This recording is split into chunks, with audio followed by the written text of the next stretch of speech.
Regional ring road పనులు పూర్తయితే తెలంగాణ ఢిల్లీ, గురుగ్రామ్లను మించి అభివృద్ది చెందుతుందని ముఖ్యమంత్రి రేవంత్ రెడ్డి వెల్లడించారు. హైదరాబాద్ జూ పార్క్ నుంచి ఆరాంఘర్ వరకు 6 వరుసల్లో నిర్మించిన పైవంతెన్ను సీఎం ప్రారంభించారు. సుమారు 800 కోట్ల రూపాయలతో 4 కిలోమీటర్ల మేర నిర్మించిన ఈ పైవంతెన పీవీ ఎక్స్ప్రెస్ ఫ్లైఓవర్ తర్వాత రాష్ట్రంలోనే రెండో అతిపెద్దదిగా నిలిచింది. ఈ వంతెనకు మాజీ ప్రధాని దివంగత మన్మోహన్ సింగ్ పేరు పెట్టిన సీఎం హైదరాబాద్ అభివృద్ధికి ఎంఐఎంతో కలిసి నడుస్తామని వెల్లడించారు. హైదరాబాద్లో మరో భారీ పైవంతెన అందుబాటులోకొచ్చింది. పాత బస్తీ ప్రాంతంలో ట్రాఫిక్ కష్టాలు తీర్చేలా జూ పార్క్ నుంచి ఆరాంఘర్ వరకు 6 వరుసల్లో నిర్మించిన ఫ్లైఓవర్ను ముఖ్యమంత్రి రేవంత్ రెడ్డి ప్రారంభించారు. మంత్రి శ్రీధర్ బాబు, ఎంపీ అసదుద్దీన్ ఓవైసీ, ఎమ్మెల్యే అక్బరుద్దీన్ ఓవైసీ, నగర మేయర్ తదితర అధికారులు పాల్గొన్నారు. వైఎస్సార్ హయాంలో 11.5 కిలోమీటర్ల మేర అతిపెద్ద పైవంతెన నిర్మాణం జరిగిందన్న సీఎం మళ్లీ కాంగ్రెస్ అధికారంలోకి రాగానే రెండో అతి పొడవైన పైవంతెన అందుబాటులోకి వచ్చిందని స్పష్టం చేశారు. రోడ్ల విస్తరణ, మెట్రో నిర్మాణం, ఉపాధి అవకాశాలు మెరుగుపర్చాల్సి ఉందన్న రేవంత్ రెడ్డి సమస్యలు ఒక్కొక్కటిగా పరిష్కరించుకుంటూ వస్తున్నామని తెలిపారు. ఈ నగర అభివృద్ధిలో మెట్రో విస్తరించాల్సిన అవసరం ఉన్నది. గోదావరి జలాలను తీసుకురావాల్సిన అవసరం ఉన్నది. మూసీ నదిని పునరుజ్జీవింపజేయాల్సిన అవసరం ఉన్నది. ఈ హైదరాబాద్ సిటీని లేక్స్ అండ్ రాక్ సిటీగా ప్రపంచంలోనే ఒక గొప్ప పేరు నిజాం సర్కార్ ఆనాడు హైదరాబాద్ నగరానికి తీసుకొచ్చిండు.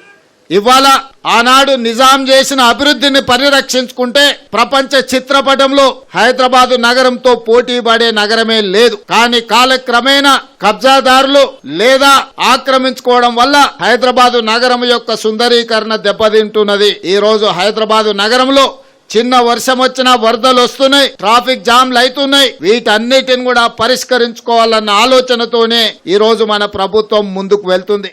హైదరాబాద్ అభివృద్ది కోసం కాంగ్రెస్ సర్కార్ ప్రణాళికతో ముందుకెళుతోందని ముఖ్యమంత్రి వెల్లడించారు. మెట్రో విస్తరణ, RRR నిర్మాణం తదితర అంశాలను ప్రధాని దృష్టికి తీసుకెళ్లినట్లు తెలిపారు. పాత బస్తీ ఓల్డ్ సిటీ కాదు, ఒరిజినల్ సిటీగా అభివర్ణించిన సీఎం ఈ నెల 11 లేదా 12 తేదీల్లో ఎంఐఎం నేతలను సచివాలయానికి ఆహ్వానించి నగర అభివృద్దిపై చర్చిస్తామని తెలిపారు. మీరాలం ట్యాంకుపై కేబుల్ వంతెన నిర్మాణం, చార్మినార్లో కాలినడక బాటలకు నిధులు విడుదల చేస్తామని వెల్లడించారు. मैं ये नहीं सोचा वो भारतीय जनता पार्टी का और मैं कांग्रेस का, ऐसा सोचे तो काम नहीं होने वाले हैं. जब काम लेना है तो बराबर हिस्सा मांग के लेंगे. वो हिस्सा हमारे हैं, हमारे हिस्सा हम लेकर रहेंगे. इसीलिए मैं मोदी जी से कहा आप हमारे मेट्रो का परमिशन तुरंत दे दो. उसके अलावा मैं मोदी जी से पूछा हमारे मूसी का भी आपके पेंडिंग है. आउटर रिंग रोड के साथ साथ आज हम लोग रीजनल रिंग रोड बना रहे. वो रीजनल रिंग रोड आए तो तेलंगाना में इतना इन्वेस्टमेंट्स आ जाएंगे, तेलंगाना एकदम तरक्की आगे जाने वाले. जैसा दिल्ली, गुड़गांव, हरियाणा है वो 2 मिलाए तो हैदराबाद शहर के सामने, तेलंगाना के सामने छोटे हो जाएंगे. इसीलिए आज ये जो तेलंगाना रीजनल रिंग रोड के साथ रीजनल रिंग रेल भी हम मांगा था नरेंद्र मोदी जी से. तो इसीलिए अगर हैदराबाद और तेलंगाना राज्य का तरक्की के लिए मोदी जी से लड़ना है तो मोदी जी से लड़ूंगा. असदुद्दीन ओवैसी साहब से मिलना है तो असदुद्दीन ओवैसी साहब से मिलकर हैदराबाद शहर को तरक्की करने में मैं कोशिश करूंगा. क्योंकि ये हर सियासी लीडर को जेल जाना पड़ता, चाहे वो कोई बड़े से बड़ा हो. जेल जाने के बाद उसको तकलीफ का अंदाजा होता. तो अब नहीं मालूम कितने लोग जाएंगे नहीं जाएंगे, मेरे को नहीं मालूम. मगर ये अच्छी चीज है कि chief minister Revanth Reddy chief minister बन गए, मगर उन्होंने उस शख्स को नहीं भूला. मुझे यकीन है कि आप जो लोग आपको वोट डालकर आपको चीफ मिनिस्टर बनाए, जिन्होंने आपसे अपनी बड़ी उम्मीदें वाबस्ता रखी हैं, हम अल्लाह से दुआ भी करते हैं कि आप उनकी उम्मीदों को पूरा करेंगे.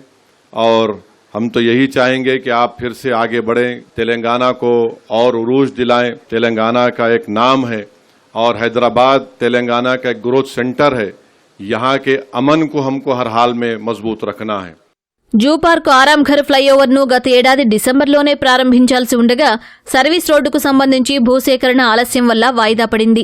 ప్రభుత్వం జోక్యం చేసుకుని అవసరమైన నిధులు మంజూరు చేయడంతో పనులు పూర్తయ్యాయి. 799 కోట్ల రూపాయలతో నిర్మించిన ఫ్లైఓవర్ పాత బస్తీ నుంచి బెంగళూరు జాతీయ రహదారి, శంషాబాద్ విమానాశ్రయానికి సులువుగా వెళ్లేందుకు ఉపయోగపడనుంది.